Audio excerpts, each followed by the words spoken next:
शुद्ध उच्चारण कैसे किया जाए। हमारे लिए सबसे बड़े प्रमाण कौन है इसमें?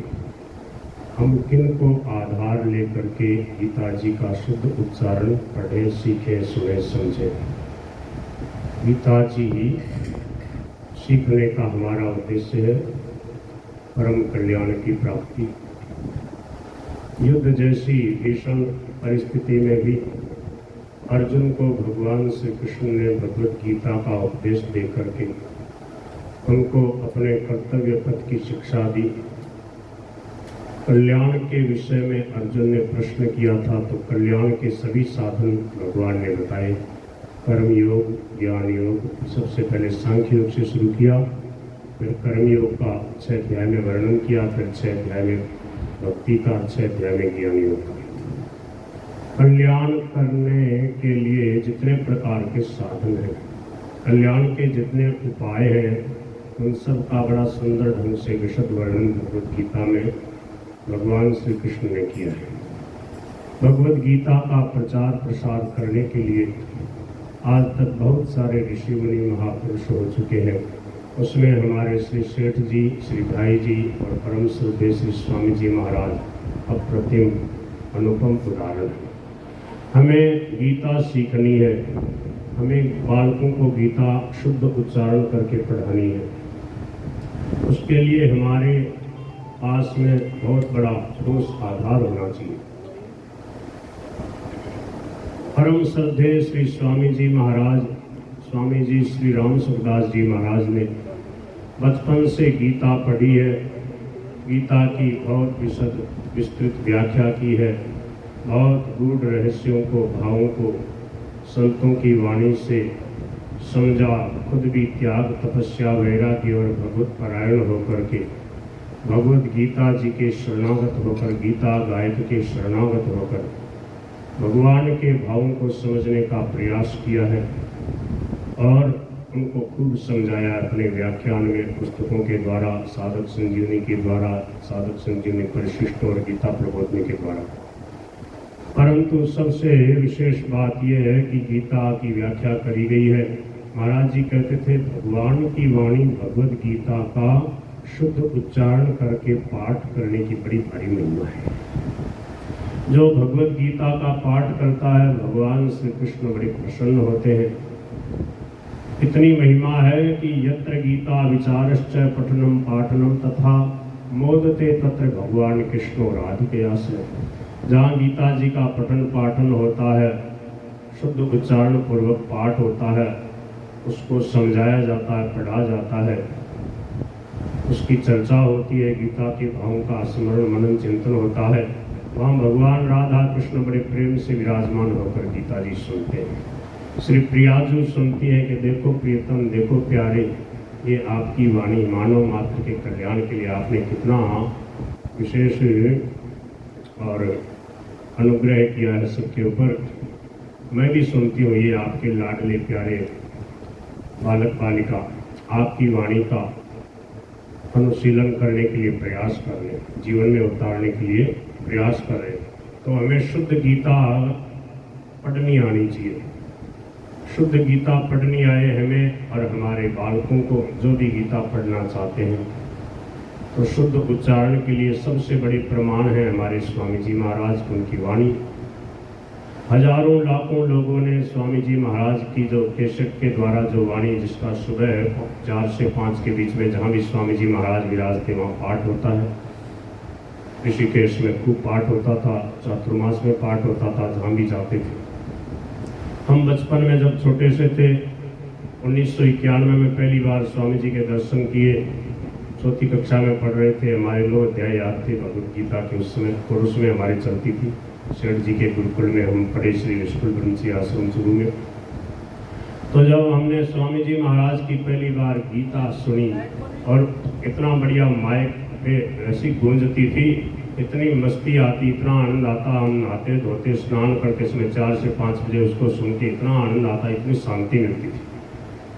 तो शुद्ध उच्चारण पूर्वक भगवत भाव से भावित होकर प्रभु का स्मरण करते हुए, प्रभु की वाणी है, साक्षात भगवत स्वरूपा है, इसका हम पाठ कर रहे हैं तो भगवत सानिध्य का अनुभव होता है, बहुत शांति मिलती है, बहुत संतों का भगवान का अनुग्रह प्राप्त होता है। तो इसमें कोई किंतु परंतु ही नहीं है, हमें कहीं जाने की भटकने की जरूरत नहीं है। जैसे स्वामी जी महाराज ने उच्चारण किया है वैसे हमको उच्चारण सीखना चाहिए। बहुत सहज है, सरल है, सुगम है।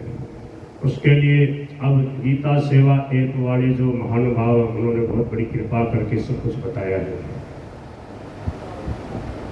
ये जो मोबाइल में सबके पास जो ये बड़े इंटरनेट वाला जो मोबाइल है, तो इसमें देखो जैसे 5 श्लोक महाराज जी के बहुत विशेष प्रसिद्ध हैं, 5 श्लोकों का पाठ करना चाहिए। देखो ये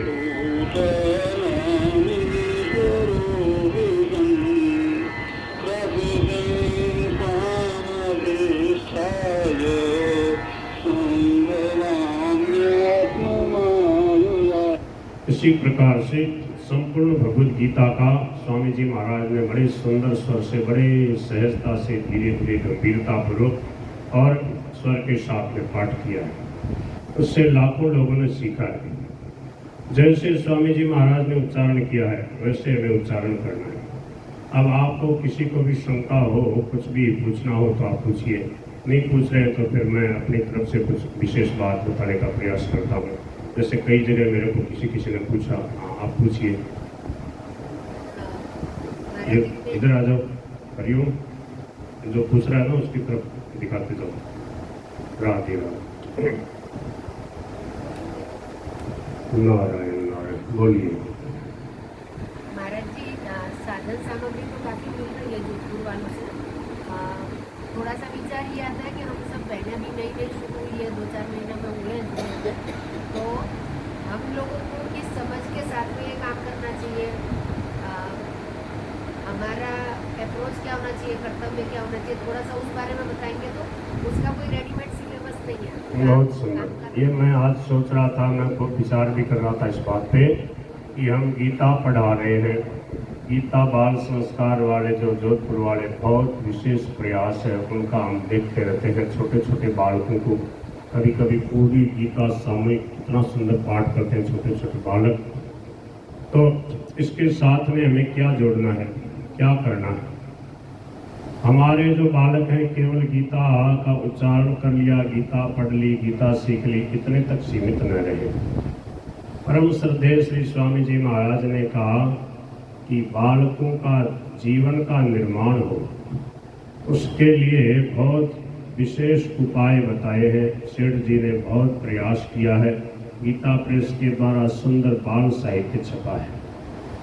बालकों को रामायण पढ़ानी चाहिए, गीता के जो भाव हैं उनको अर्थ को समझाना चाहिए, और इसके लिए सेठ जी ने बहुत विशेष काम किया है। रामायण के कुछ आदर्श पात्र, महाभारत के कुछ आदर्श पात्र, जिसमें लगभग 10-10 पात्र हैं। 2 पुस्तकें हैं बहुत विशेष, जो हमने तो 6ठी कक्षा में उसकी पढ़ाई करी है, परीक्षा दी है।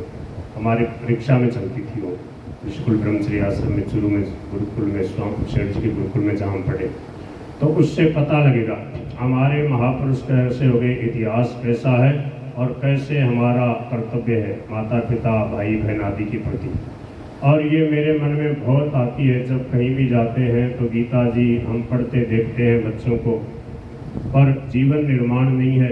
मोबाइल में ही वो अपना पूरा मनोरंजन करते हैं, माता पिता की बात भी नहीं मानते, सुबह जल्दी भी नहीं उठते, खान पान की भी शुद्धि नहीं है। तो ये जरूरी है। इसके लिए स्वामी जी महाराज ने बहुत विशेष उपाय बताया है कि भक्तों के चरित्र पढ़ाओ, रामायण के जो प्रसंग हैं अर्थ सहित उनको समझाओ, रामायण की चौपाइयाँ याद कराओ, हनुमान चालीसा का प्रतिदिन बच्चों से पाठ कराओ। हाँ सिलेबस पूरा प्रॉपर बना हुआ है, जो आप बोल रहे हो वो सारा उसके अंदर 1 बाय 1 सारा है।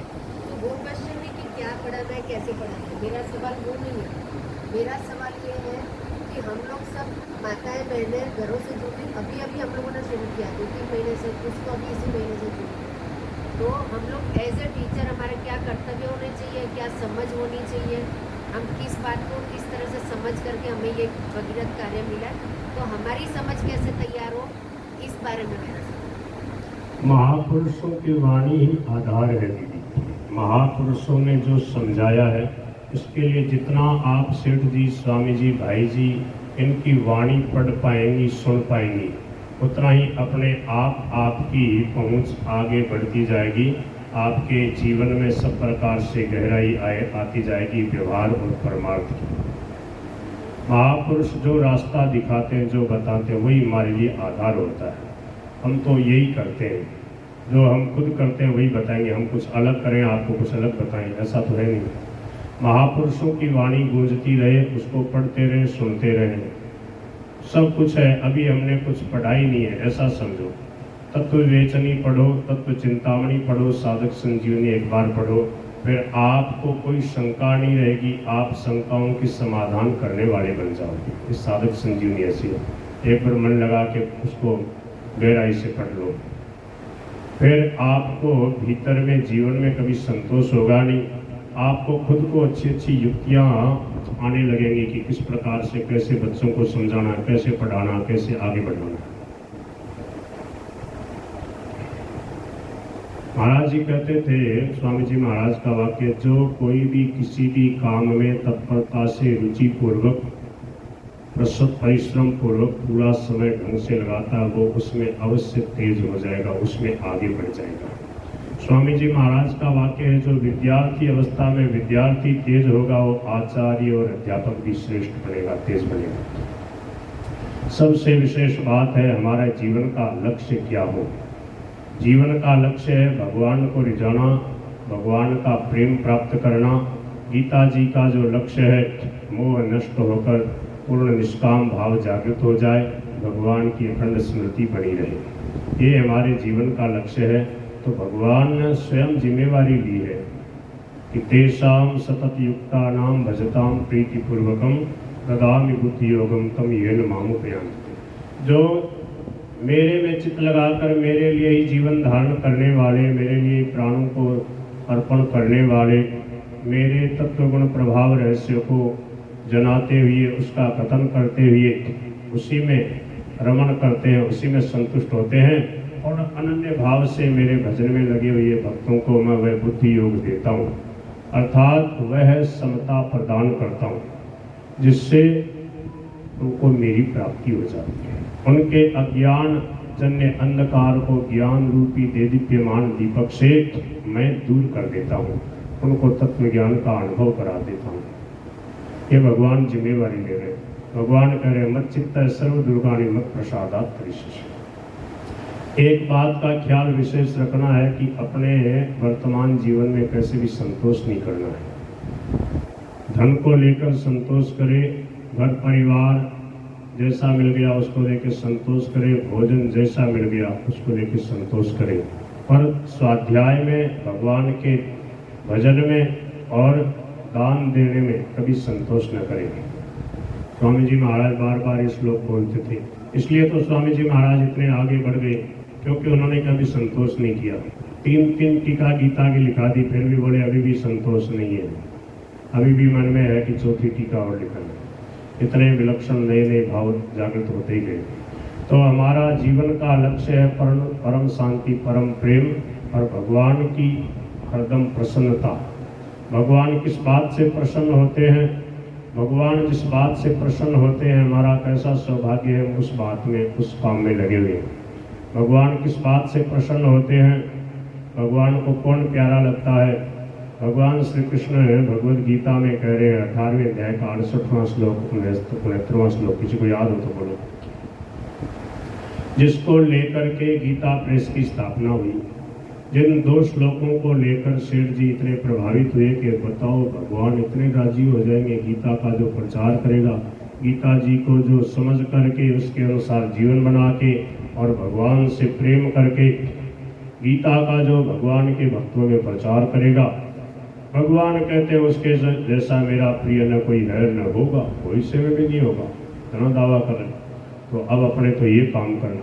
शेठ जी ने जिस उद्देश्य को लेकर गीता प्रेस की स्थापना करी और उसको खूब पल्लवित पुष्पित फलित किया श्री भाई जी और परम श्रद्धेय श्री स्वामी जी महाराज ने, अब हमारे ऊपर जिम्मेवारी है इन महापुरुषों का जो प्रसाद मिला है देखो बढ़िया चीज़ कोई मिलती है तो अच्छे लोग उसको बांट करके आनंदित होते हैं। बढ़िया चीज़ सबको देता है, उसको और बढ़िया बढ़िया चीज़ मिलती जाती है। जैसी चीज़ देंगे वैसी हजारों गुना मिलती है। तो जब हम भगवान की बातों को प्रचार प्रसार में लगेंगे, इसको फैलाएंगे, तो भगवान कितने प्रसन्न होंगे। सबका कल्याण हम चाहते हैं, तो स्वामी जी महाराज कहते हैं उसका कल्याण भगवान सबसे पहले करते हैं। उसके भाव निर्मल बन जाते हैं, उसकी विलक्षण उन्नति होती है, जो सबकी उन्नति चाहता है। बोलो भक्तवत्सल भगवान की जय। और बताओ, और किसी को पूछना हो, जैसे समझ में आएगा बताइए।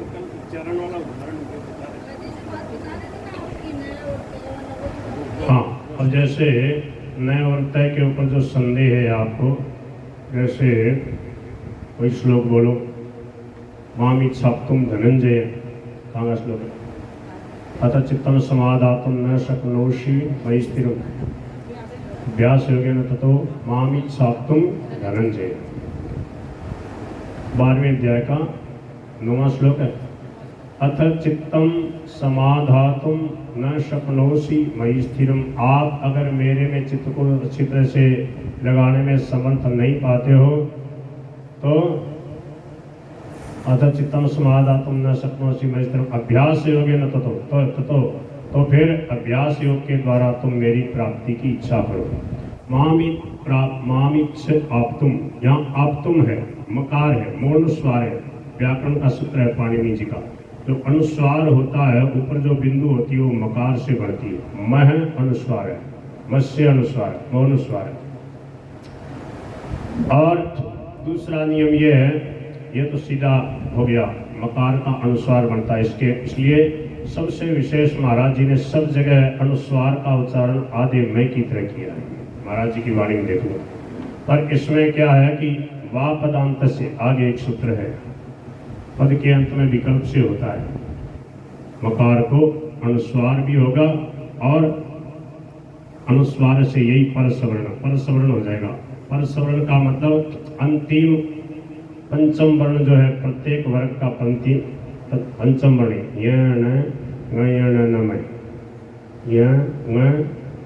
कौन सा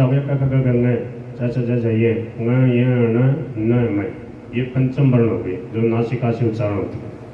तो ये भी हो सकते हैं पद के अंत में। उदाहरण दिया तुम करोषि, तुम करोषि, दो उदाहरण दिया, दोनों सही है। मामिच्छाप्तुम धनंजय, ये बिल्कुल सही है उच्चारण। और मामिच्छाप्तुम धनंजय ऐसा भी कर सकते हैं, ये भी सही है। परंतु महाराज जी ने सरल तरीका अपनाया। अब इसी के कारण तो लोगों को मौका मिल गया है। ये दो विकल्प से हो गया ना, पाणिनि जी का सूत्र कह रहा, उसमें लिखा है लक्ष्यकांत कौमुदी, त्वं करोषि, त्वं करोषि, दो उदाहरण दिए एकदम स्पष्ट। वही सबसे बड़ा प्रमाण है। महाराज जी से हमने पढ़ा, सीखा, सुना, पर महाराज जी ने सरल तरीका अपनाया। दोनों हो सकते हैं, त्वं करोषि, त्वं करोषि। आप ये काम कर रहे हो, आप ये काम, तू ये काम कर रहा है, तो एक उदाहरण दिया।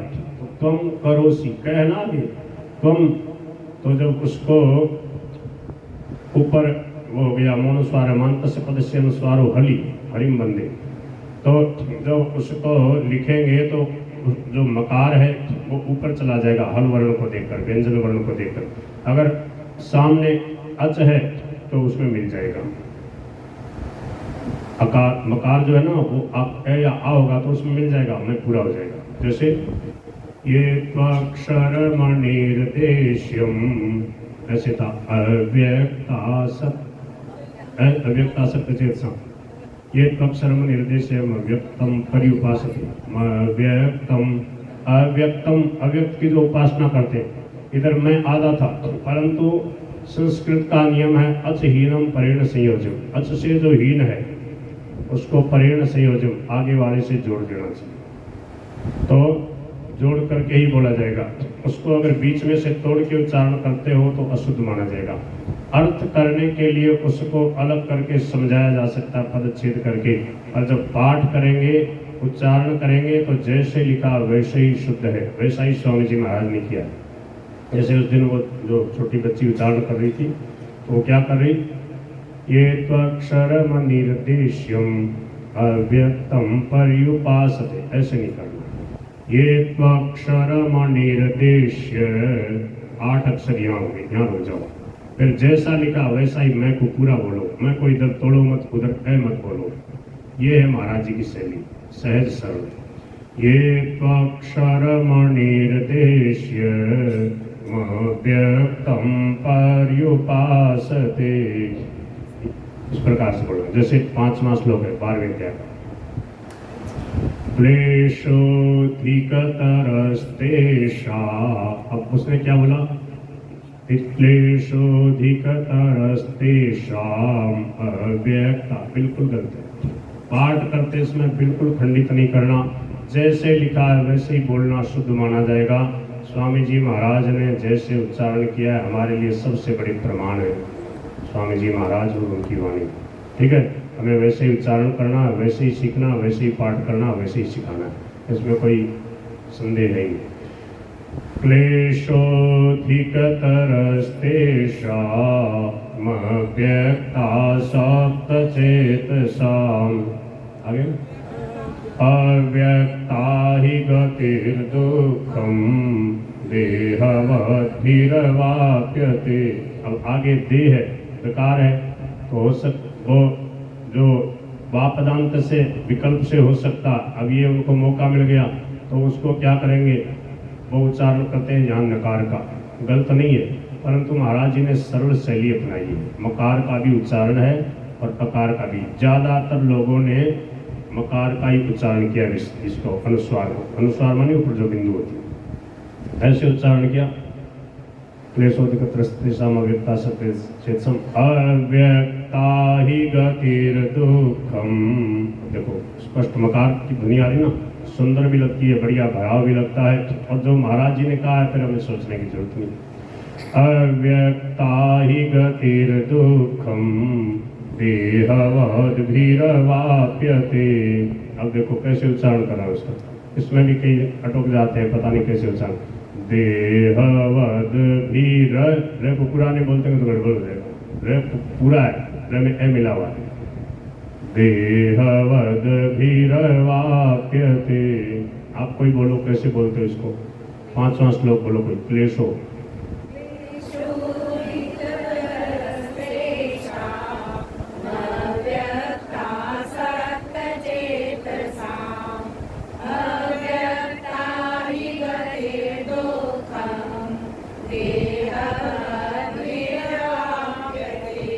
ज्यादा नहीं रुकना। देहवद्भिरवाप्यते, प्रवाह में बोलना, न ज्यादा रुकना, न ज्यादा बहुत ज्यादा रुकना, न कम रुकना।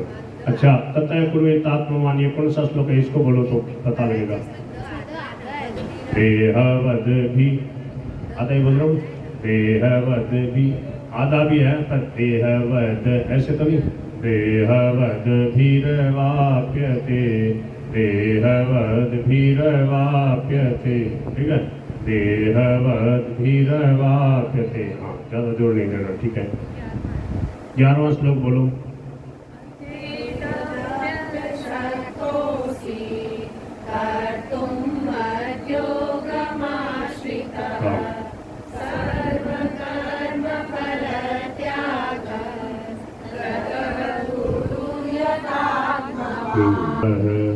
यहाँ पर जोर देना, ये तो कुरु दोनों ह्रस्व हैं, इसमें जोर दोगे तो पूरा गलत हो गया।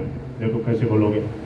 अथैतदप्यशक्तोऽसि कर्तुं मद्योगमाश्रितः सर्वकर्मफलत्यागं ततः कुरु यतात्मवान्। ऐसे बोलोगे, अगर ऐसे बोल दिया ततः कुरु यता, पूरा गलत हो गया। कुरु छोटा है, दोनों में ह्रस्व उकार है। ततः यहाँ पर पूरा रुक जाएंगे। ततः कुरु यतात्मवान्, कुरु में ज़्यादा नहीं रुकना, इसमें दोनों ह्रस्व है, समझ गए। इसमें ध्यान नहीं देंगे तो बहुत गलती हो जाता है, जीवन भर गलत बोलते रहते हैं। और कहीं भी आपको शंका हो तो बोलिए। पहले चरण के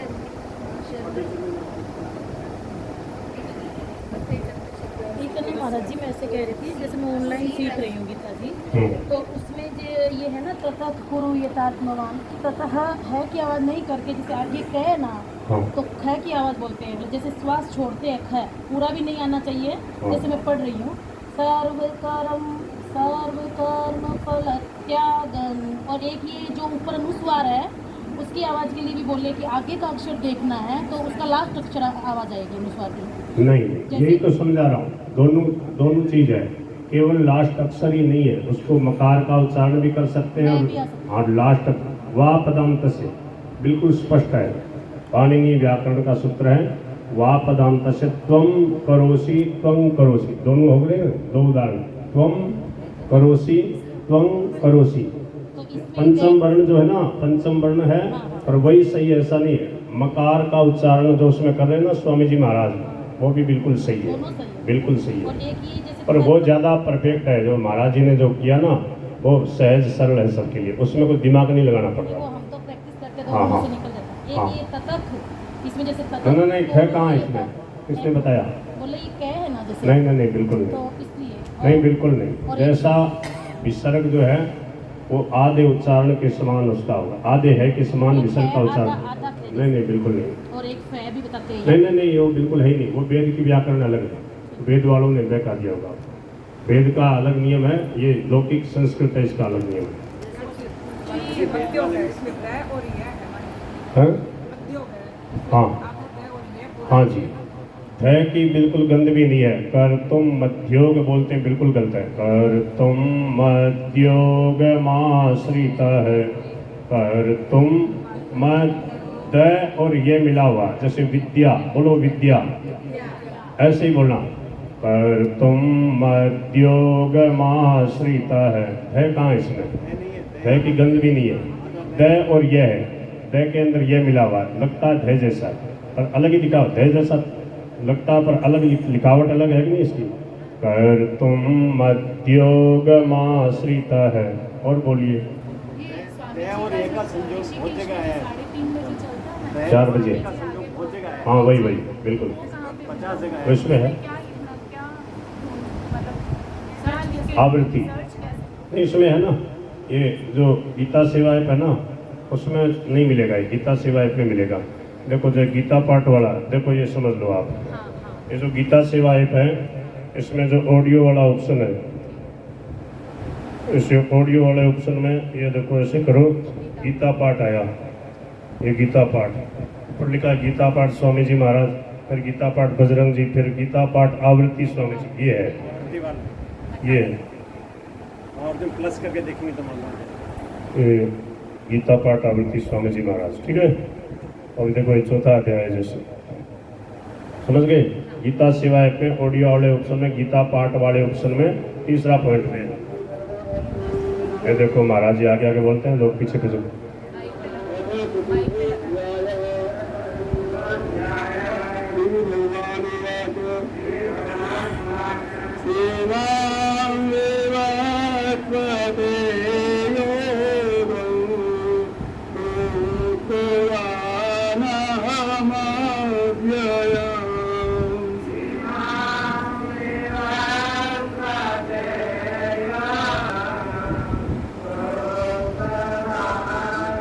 ठीक है, इससे सब सीख सकते हो। देखो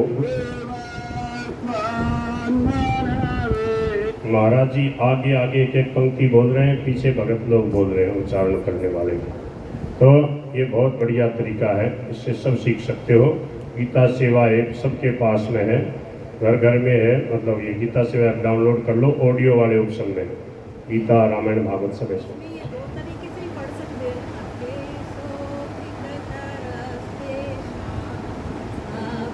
वो तो मैंने एक अव्रत की उपासना इसमें हो रही है, हाँ। तो दो तरीके से नहीं कर सकते। लिखा हुआ जैसे है वैसे ही शुद्ध उच्चारण माना जाएगा, वैसे ही पढ़ना है।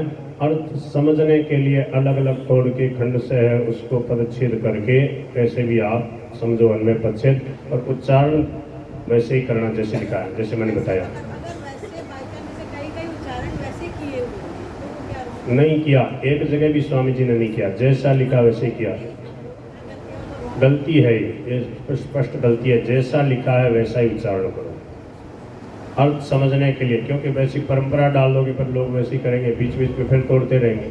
तो जैसा लिखा है वैसा ही, वो संगीत के लिए भी बिल्कुल सही है। और महाराज जी ने जो पाठ किया है, धारा प्रवाह में जो पाठ करते हैं, तो उसके लिए बहुत बढ़िया है। जैसा महापुरुषों ने परंपरा चलाई है, लगभग 90 वर्ष तक स्वामी जी महाराज गीता पढ़ते पढ़ाते रहे, व्याख्यान करते रहे, कभी कोई ये समस्या आई नहीं, कभी हमने देखी नहीं। 20-25 साल से हम भी महाराज जी से जुड़े हैं। उस टाइम के अब क्या व्याकरण दूसरे किसी ने एक चीज़ पकड़ ली, दूसरी को नकार दिया, यही सही है, यही से गड़बड़ हो गया, उससे विभ्रम हो जाएगा दूसरों की मति में। तो क्या है, शुद्ध और सहज सरल जो मार्ग होता है, सबके लिए सुगम जो होता है, वो महापुरुष अपनाते हैं, वो उलझाते नहीं हैं। समझ गए? उस टाइम के व्याकरणाचार्य डबल एम ए महाराज उस टाइम के। तो इसलिए जैसे महाराज जी, अपने को सोचना ही नहीं है, जहाँ कहीं भी कुछ पढ़ाना हो तो कहो हमारे परम श्रद्धेय श्री स्वामी जी महाराज हैं और हमारे आदर्श हैं, हमें दूसरे को और उसमें भ्रम में नहीं पढ़ना, हम यही उच्चारण करेंगे, यही सिखाएंगे, हमारा इससे कल्याण हो जाएगा, हमें कोई संदेह नहीं है। और कोई संदेह हो तो ये मेरा वीडियो रिकॉर्डिंग किया मैंने, जिससे भी बात करवानी हो मेरी, उससे बात करवा देना, जैसे भी बात करवानी हो। हमारा यही काम रहा है, हम स्वामी जी महाराज के यहाँ आचार्य रहे हैं, बच्चों को पढ़ाने वाले जैसे आप हो ना, उनको हम पढ़ाते रहे। जितने भी लोग हमारी क्लास में सब बैठते थे, बड़े बड़े अभी कथाकार बन गए हैं, कई बहुत बड़े बड़े संत बन गए हैं, कई आश्रमधारी बन गए हैं। भगवान की कृपा रही, क्योंकि हम गुरुकुल में पढ़े हुए थे, तो हमारे को यही। और एकादशी को 2 घंटे में हम ज़्यादातर हम पाठ करते थे ऋषिकेश में, हज़ारों लोग बैठते थे, कलकत्ते वगैरह में भी जहाँ भी जाते थे। तो हमारा इसी में जीवन गया, गुरुकुल से हम पढ़े हुए हैं। व्याकरण के सहित हमने बताया, सूत्र बोल करके आपको बताया। बिल्कुल भ्रम मत करो कि 5वां अक्षर आगे है तो वैसा उच्चारण करना, बिल्कुल नहीं। अनुस्वार है वो मैं, मकार है। महाराज जी का देख लो, सुन के देखो, सब जगह मकार का उच्चारण किया। भूल जाते हैं, गलती है, सावधानी से करो। देखो हमारे लिखने में, पढ़ने में कहीं भी गलती नहीं आएगी। गीता जी की प्रतियोगिता हुई थी, लेखन प्रतियोगिता, सबने देख देख के लिखा था, हमने बिना देखे पूरी गीता लिखी थी। केवल 2 गलती आई थी। पुरुष है, परमाप्नोति पुरुष है, पुरुष छोटा भी होता है बड़ा भी होता है, तो उसमें जल्दी जल्दी में पुरुष है, पू में कार हमने छोटा कर दिया, पर वहाँ बड़ा है। तस्माद असक्ता शतवं कार्यं कर्म समाचर असक्तो ह्याचरण कर्म परमाप्नोति पुरुष है। ठीक है। एक गलती क्या आई, काशी राजस्य वीर्यवान, काशी में इकार दीर्घ होता है, पर जब समास कर दिया काशी राज, काशी का राजा, तो फिर काशी राज, उसमें छोटा इकार हो गया, समास करने से छोटा इकार हो गया। वहाँ बस केवल 2 जगह गलती आई, और कहीं विसर्ग की, अनुस्वार की कोई गलती नहीं आई। मनमोहन जी महाराज ने और कई लोगों ने ऐसे पैनी नज़र से देख के, भाई बिना देखे गीता लिखी है पूरी। संस्कृत का ज्ञान होना चाहिए, संस्कृत पढ़ने लिखने का ज्ञान होगा, और इसमें भी ध्यान देकर करके आप पढ़ोगे ना तो नहीं होगी। अच्छा, एक बात और है इसमें, पंकज जी महाराज हैं अपने एक संत, उन्होंने मेरे को एक दिन पूछा, बोले एक जगह आता धनंजय है, एक जगह आता धनंजय, एक जगह विसर्ग आता है, एक जगह नहीं आता, इसका क्या कारण है? बस मैंने कहा बस यही व्याकरण, यही काम आती है। संबोधन जहाँ होगा वहाँ आएगा धनंजय, हे धनंजय, और जहाँ कर्ता होगा, धनंजय अर्जुन ने ऐसा किया, वहाँ कर्ता बन गया, तो वहाँ प्रथमा विभक्ति एक वचन का प्रयोग होगा, जैसे राम है, धनंजय है, अपि ध्वज है। और जहाँ उसको संबोधन करके भगवान कहते हैं, वहाँ पर क्या होगा, विसर्ग नहीं होगा, हे राम, हे रामो, हे रामा, एंग रस्वात संबंधे, इससे संबंधी के सु का लोप हो गया, जिससे ऋतु विसर्ग होता है, सु का ही लोप हो गया, तो विसर्ग कहाँ से बनेगा? तो हे राम, जैसे हरे राम, इसमें है राम है, राम है नहीं, विसर्ग नहीं है। समझ गए? इसमें क्या है, संबोधन है। संबोधन में जिसको पुकारते हैं हरि, उसमें जैसे हरि था, हरि का एकार हो गया हरे, और जैसे गुरु है तो गुरु हो जाएगा, विष्णु है तो विष्णु हो जाएगा, भानु है तो भानु हो जाएगा, पुकार एकार, री को इकार को एकार हो जाएगा संबोधन में कुछ उच्चारण करेंगे तो। जैसे श्री कृष्ण गोविंद हरे मुरारे, मुरारी है, मुरारी नहीं। अब जिनको ज्ञान नहीं हो मुरारी बोलते हैं, क्यों? भगवान का नाम मुरारी था, पर पुकार रहे हे मुरारे। जैसे राधा, आकारांत स्त्रीलिंग है, परंतु जब हम पुकारेंगे हे राधे, राधे राधे राधे, समझे? रमा की तरह चलेगा इसका रूप, सीता की तरफ, जैसे पुकार रहे सीते, समझ गए, दुर्गे, समझ गए। ये है व्याकरण की कलाकारी, व्याकरण की करामात है। थोड़ा सा भी पढ़ोगे, पंचलकार के अनुवाद भी आएंगे, ठीक से पढ़ करके याद किया हुआ है वो ध्यान जीवन भर, एक बार ढंग से पढ़ करके और फिर पढ़ा दोगे तो फिर भूलोगे नहीं। ये संस्कृत की पढ़ाई ऐसी है जैसे अंग्रेजी पढ़ने वाले भूलते नहीं ना, धड़ाधड़ अंग्रेजी बोलते, ऐसे ही है। एक बार ठीक से समझ करके और फिर पढ़ाने से ही विद्या आती है। तो पढ़ाते रहोगे, समझते रहोगे, बहुत सरल है। आप 2-3-4 घंटे का टाइम दोगे तो हम आपका संस्कृत में प्रवेश करा देंगे, इतनी सरल है। 2 घंटे में बढ़िया संस्कृत में प्रवेश हो जाएगा, आपको समझ में आने लग जाएगी, समझ गए। अभी थोड़ा सा तो अभी करवा देते हैं, देखो 15 मिनट में तैयार है ना, अभी देखो 15 मिनट में आपका प्रवेश करवाते हैं। इतनी सरल है, लोगों ने वैसा हुआ बना रखा है इसका। देखो इसमें 3 पुरुष होते हैं, 3 लिंग होते हैं, 3 वचन होते हैं, 7 विभक्तियां होती हैं। ये रिकॉर्डिंग हो रहा है, आपके सबके मोबाइल में भेज देंगे। साधक संजीवनी कृपा, हमारे चैनल का नाम है साधक संजीवनी कृपा, हमारे ग्रुप का भी नाम है साधक संजीवनी कृपा, ठीक है। बोलो गिरधर गोपाल की।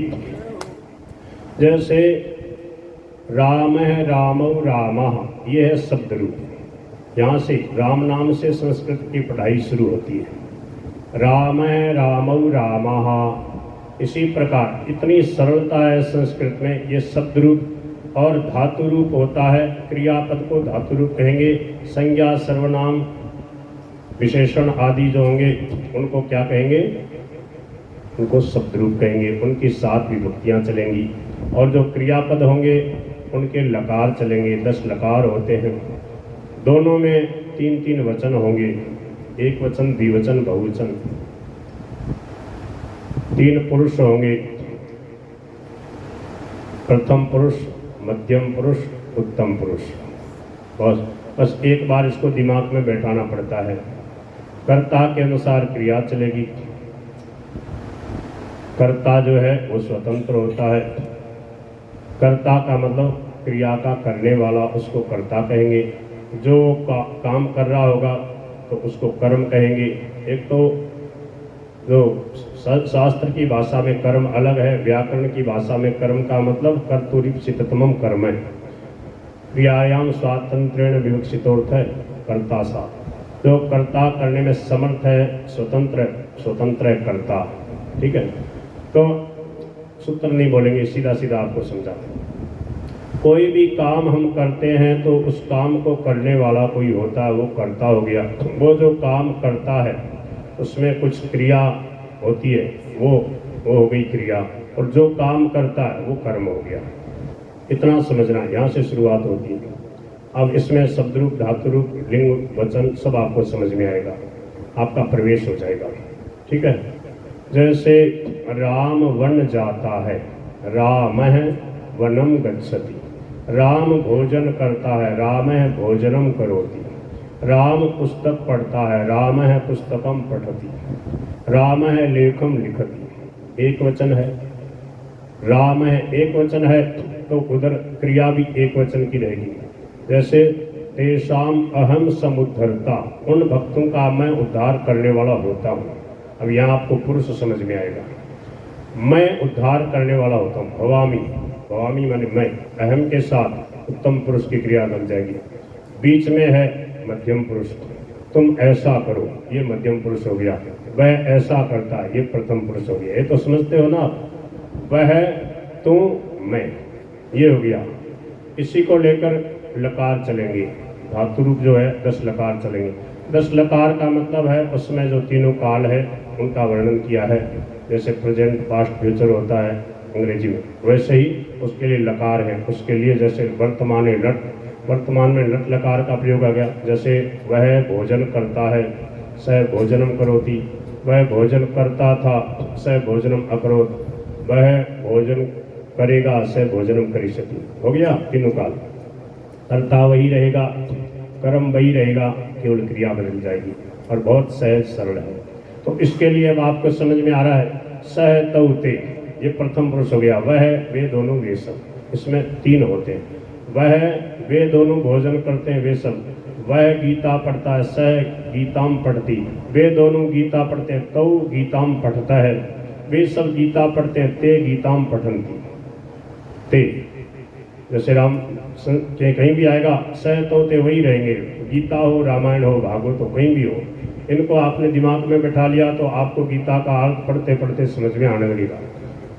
ते प्राप्नुवन्ति मामेव, ते सह तौ ते, नहीं वह किंचित करोति सह, वह कुछ नहीं करता, समझे, सह मानी वह एक वचन है तो करोति आया ना, नहीं वह किंचित करोति सह करोति, और ते प्राप्नुवन्ति प्राप्नोति प्राप्नुता प्राप्नुवन्ति, ते मानी वे सह तौ ते, उभौ तौ न विजानीतो, तौ मानी वे दोनों ही नहीं जानते, कौन, जो इसको मरने और मारने वाला समझते हैं। तो अब सह तो समझ में आ रहा है, सह मानी वह तो मानी वे दोनों, ते मानी वे सह, ये हो गया प्रथम पुरुष। और प्रथम पुरुष का क्षेत्र इतना व्यापक है, तुम और अहम के अलावा, मानी तू मानी बीच सामने वाला, तू तुम दोनों तुम सब, इसमें तीनों वचन हो गए, मैं हम दोनों हम सब, ये केवल इन 6 को छोड़ करके, और बाकी के विश्व भर के जितने भी शब्द रूप हैं, जितने भी नाम हैं, जितनी संज्ञा सर्वनाम, सबके साथ प्रथम पुरुष लगेगा, शेष प्रथम है, पाणिनि जी का शब्द है। तो राम वनम गच्छति, गच्छति उसी पे वही लगेगा, सीता वनम गच्छति, सह वनम गच्छति, कृष्ण वनम गच्छति, कृष्ण, कोई भी नाम हो, कितने भी लाखों करोड़ों अरबों, सबके साथ क्रिया वही लगेगी।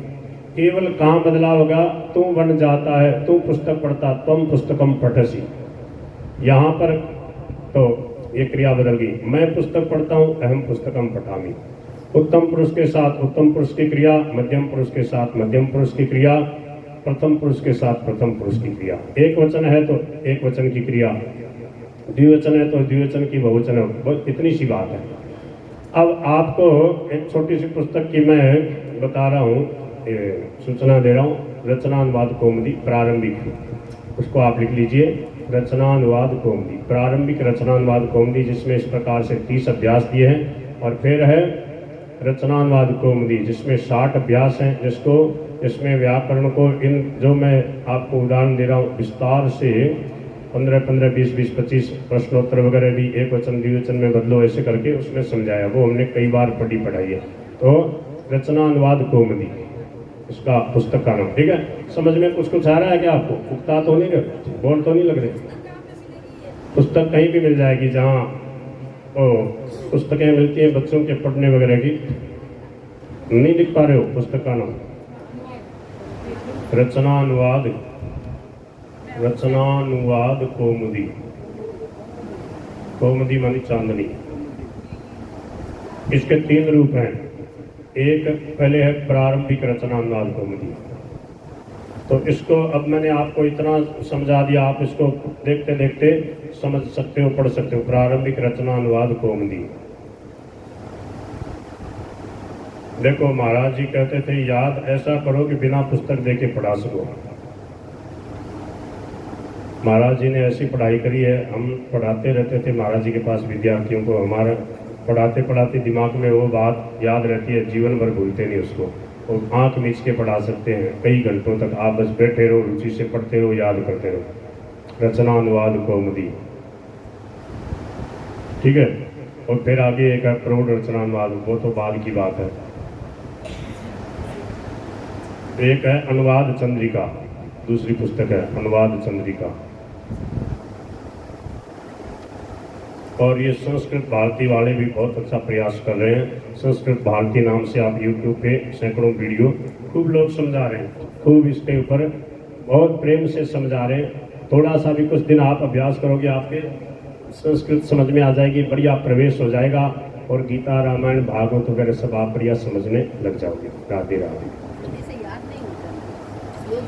शब्द रूप धातु रूप का ही कमाल है, शब्द रूप धातु रूप थोड़ा कुछ याद करना पड़ेगा आपको रट करके, जैसे अंग्रेजी के मीनिंग याद करने पड़ेंगे, वर्ब याद करनी पड़ेगी, प्रेजेंट पास्ट फ्यूचर के जो नियम है वो याद करने पड़ेंगे, उसमें रट करके पक्का याद करना पड़ता है। वो जो ये जो अंग्रेजी पढ़ने वाले हमको कभी कभी हम पूछते हैं कि आप 12 टेंस बता सकते हो, सिखा सकते हो, बोले नहीं, तो हमने कहा क्या पढ़ी आप अंग्रेजी? हम आँख मीच के पढ़ा देते हैं 12 टेंस, उसमें क्या कैसे है सब एक एक वाक्य बताएंगे, पूरा प्रश्नवाचक नकारात्मक और बीच में प्रश्नवाचक होगा। तो विद्या ऐसी पढ़ो याद रहे, पढ़ा सको उसके साथ मिला करके। हाँ गच्छति गच्छता गच्छन्ति गच्छसि गच्छता गच्छता गच्छामि गच्छावः हाँ उसमें जो है वो एक वचन और बहुवचन का मतलब पहला एक वचन का आएगा, बीच में द्विवचन लास्ट। हाँ हाँ हाँ, बहुत बढ़िया, आपको याद है ना, बहुत बढ़िया। अब आप इन सबको समझा सकते, ऐसे थोड़ा सा भी याद रहेगा तो बढ़िया।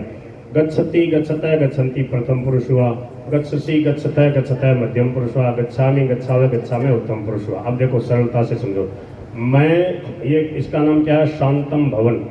अहम शांतम भवनम गच्छामि, मैं होगा तो मैं जाता हूँ, मैं जाती हूँ। वह या कोई भी नाम है, किसी का भी नाम ले लो, वह शांतम भवन जाती है, वह अपने घर से शांतम भवन जाती है। सह स्वगृहात् शांतम भवनम गच्छति, त्वं स्वगृहात् शांतम भवनम गच्छसि और अहम गच्छामि। समझ गए? वह है तो गच्छति, और वे दो हैं तो गच्छता है, वे सब जाते हैं या सब जाते हैं तो गच्छन्ति, गच्छति गच्छतः गच्छन्ति। तुम जाती है, तुम गच्छसि, युवाम गच्छतः यूयम गच्छतः, तुम युवाम यूयम, तुम दोनों तुम सब, अहम आवाम वयम। इनका ये तीनों पुरुषों का और एक एक जो वाक्य है वो प्रथमा विभक्ति का, वो पक्का याद रखना, तो इसमें भटकाव नहीं होगा, ये पक्का याद रखो। और संस्कृत पढ़े पढ़ाए हो, कुछ तो मालूम है, ज्ञान है, तो बहुत सरलता से आप समझ सकते हो। गीता जी के कहीं भी कोई भी शब्द का और बिल्कुल आपको एकदम ऐसे अर्थ छलकने लगेगा। पहले हमारे को सबसे विशेष जो सहायता मिली है, उस सेठ जी की जो अन्वय पद सेठ जी जो टीका सेठ जी ने करी है, उसको हमने घोट घोट के पिया है, उसको हमने घोट घोट के याद कर लिया। संस्कृत तो तैयार थी और उसको अन्वय पदछेद जो है उसको हमने उसी से याद किया है। कैसे तैयार किया है? इसके लिए हमने एक आवृत्ति में 6 महीने लगाए हैं। अब हम भूलते नहीं हैं जीवन भर, भगवान की कृपा से। कभी ऐसा नहीं होता कि हम कहीं भूलने जाएंगे, कहीं सभा में कहीं भी कैसे भी अर्थ कोई हमें पूछेगा तो हमें कभी संदेह नहीं होता है। पूरी गीता का कहीं से अन्वय पदछेद अर्थ आप कैसे भी पूछो, संख्या से पूछो, आगे से पीछे से, उल्टा सुल्टा, मेहनत करके ऐसे याद करो। तो क्या है कि ठीक ठीक से समझ करके याद कर लोगे तो फिर रटने की जरूरत नहीं। अब कभी हम अर्थ सहित पाठ नहीं करते रट करके। एक बार कर लिया 1996 में, 6 महीने कर लिया, 6 महीने में एक पाठ किया गीता जी का, एक एक घंटा हमने 5-5 श्लोक में लगाया। जब तक एक श्लोक अर्थ सहित अन्वय पदछेद सहित याद नहीं होगा तब तक आगे नहीं बढ़ेंगे। ये नियम लेकर के 6 महीने में एक पाठ हुआ गीता जी का। कितने महीने में? हाँ, 10वीं कक्षा में पढ़ रहे थे, 1996 की बात है। तो उस हिसाब से तैयारी कर लो, फिर कभी भूलोगे नहीं। गीता अर्थ याद था एक बच्ची को, जो अग्रवालों के चूरू की बच्ची है ना, सरोटिया परिवार, तो केशवराम जी ने पूछा उसको, या वान अर्थ उदय पाने, बोले इसको पूरा गीता जी का अर्थ याद। अब रट के याद किया हुआ था, समझ के याद किया हुआ नहीं, कुछ नहीं बोल पाई। कहाँ से शुरुआत करें? भूल गई। पूरी गीता याद करी, रट कर गए। यावान अर्थ, एक एक शब्द का अर्थ मालूम है हमें, अब कैसे ही नहीं अटकेंगे। यावान जितना अर्थ है उदय पाने, छोटे सरोवर का, संप्लुतोद के, बहुत विशाल जो है जलाशय के प्राप्त होने पर जैसे छोटे सरोवर का कुछ भी अर्थ नहीं रह जाता, कोई प्रयोजन नहीं रह जाता, उसकी कोई आवश्यकता नहीं रह जाती, ऐसे ही परम आनंद की प्राप्ति होने पर संसार के तुच्छ विषय सुखों की, इनकी तरफ आकर्षण की उसके जीवन में कोई आवश्यकता नहीं रह जाती। जैसे गंगा जी, शीतल गंगा जी में नहा रहा है, ठंडी ठंडी गंगा जी मिल रही है, उसके बाद कोई उसको कहे बोले चल हमारा गांव में एक तालाब है, विनंत ने नए ला के लिया, बोले तू ही जा, हमारे को जरूरत नहीं है। ये इसका भाव है। मतलब विलक्षण सुख परम आनंद मिलने के बाद संसार के जो सकाम भाव से जो अनुष्ठान किए जाते हैं, इससे पहले वाला जो संदर्भ है, तो उसमें बिल्कुल उसकी आसक्ति होती नहीं। क्यों? जिज्ञास रूपी योग से शब्द ब्रह्माति वर्तते। योग का जिज्ञासु भी शब्द ब्रह्म का अति उत्क्रमण कर जाता, अर्थात वेदों में कहे हुए सकाम कर्मों के जो अनुष्ठान है उसकी तरफ उसकी बिल्कुल हे दृष्टि हो जाती है, जिन अनुष्ठानों को करके स्वर्ग में जाया जाता है। क्यों? जान गया आ ब्रह्म भुवनालोक का पुनरावर्ती होता। ये इसका भावार्थ समझ में आ जाएगा तो कितनी शांति रहेगी। अर्थ समझ लो, भावार्थ समझ लो, फिर इसके रहस्य अपने आप महापुरुषों की जैसे वैसे वाणी पढ़ोगे सुनोगे तो रहस्य खुलते जाएंगे। कल ही महाराज जी कह रहे थे, मैं सुन रहा था, बोले गीता और रामायण है प्रासादिक ग्रंथ है, इनके शरण होकर के इनका अध्ययन करोगे, स्वाध्याय करोगे, अपने आप अर्थ देते जाएंगे। और बताइए, फिर हम सत्संग शुरू करेंगे वहाँ बैठ के व्यवस्थित, ठीक है। अभी इसको आप उसमें डाल देंगे, मैं इनके ये जो दीदी है, क्या नाम है, मधु जी को, इनको दोनों को उनके नंबर है, मैं इनके डाल दूंगा, आप सबको डाल देना। कोई भी शंका हो किसी भी प्रकार की तो जब हमारे को टाइम मिलेगा हम आपको बताएंगे, खूब उदारता से बताएंगे, खूब समय निकाल के बताएंगे। हमें कोई क्या काम है, बाबा जी का ही काम है, गीता पढ़ना पढ़ाना, भगवान का नाम लेना, ठीक है। बोलो वृंदावन बिहारी लाल की जय, गीता गायक भगवान की जय, राधे राधे, राम राम राम। हाँ, कुछ पूछना है? हाँ, ये वसुदेव सुतम देव बोलते हैं ना, हाँ। और ये जो गीता परिवार वाले सिखाते हैं वो वसुदेव सुतम देव। हाँ, तो वही तो मैं कह रहा हूँ, दोनों सही है। वापदांत से विकल्प से है ना, इसलिए उनको मौका मिल गया।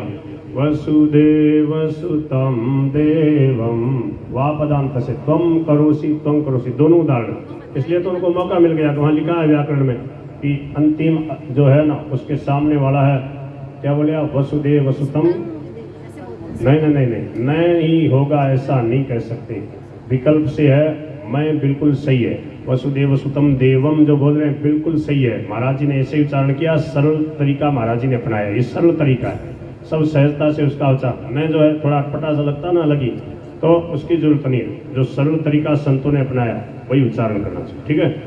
वसुदेव सुतम देवम कंस चाणूरमर्दनम देवकी परमानंदम कृष्णम वंदे जगद्गुरुम। ये सरल तरीका है जो स्वामी जी ने सिखाया है, सरल तरीका ही अपने, जब सरल है कठिन है तो कठिन क्यों, दोनों तरीके हैं ना। कोई बिल्डिंग पे चढ़ना है, सोपान मार्ग है, कहीं ऐसे छोटा मोटा कोई सीढ़ी लगा दी है, खतरनाक मार्ग है, पहाड़ पे जाना है, बढ़िया अच्छे मार्ग से जा सकते हैं और ऊबड़ खाबड़ रास्ते से जाएं, समझ गए, तो माता बच्ची वाला क्यों पकड़े। जो सरल तरीका संतों ने अपनाया उसी के अनुसार चले। और ये जो आघात लगाना सिखाते हैं सब जरूर दी, नहीं, आघात का मतलब जोर देना, वो जोर तो देना ही है। जैसे अजोपि सन्नाप्ययात्मा, इसी को अगर वो कह रहे हैं तो सही है।